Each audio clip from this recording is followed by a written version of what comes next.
તાજેતરમાં બનાસકાંઠા જિલ્લાના આંતરરાષ્ટ્રીય સરહદ પાસે જે ઘટના બની હતી તેના સંદર્ભે તકેદારીના ભાગરૂપે વાવ અને શ્રીગામ તાલુકો કે જે આંતરરાષ્ટ્રીય સરહદ પાસે આવે છે તેના તમામ જે ગામો છે એમાં સિવિલ ડિફેન્સ સાયરન લગાવવામાં આવ્યા છે.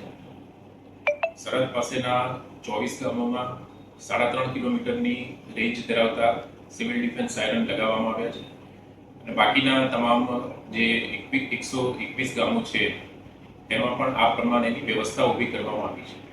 આ ઉપરાંત કોઈપણ પ્રકારની પરિસ્થિતિ થાય તો તેની અગમચેતીના ભાગરૂપે જિલ્લાના તમામ જે પોલીસ સ્ટેશન છે તેમાં પણ આ પ્રમાણેની સાયરનની વ્યવસ્થા ઊભી કરવામાં આવશે તથા 14 તાલુકાના તમામ જે હેડક્વાર્ટર છે તેમાં પણ 8 કિલોમીટરની રેન્જ ધરાવતા સિવિલ ડિફેન્સ સાયરન લગાવવાની પ્રક્રિયા હાલમાં ચાલુ છે. આ સિવિલ ડિફેન્સ સાયરનનો ઉદ્દેશ્ય કોઈપણ પરિસ્થિતિમાં અગમચેતીના ભાગરૂપે નાગરિકોને ચેતવણી આપવા માટે લગાવવામાં આવી રહ્યા છે. ધન્યવાદ.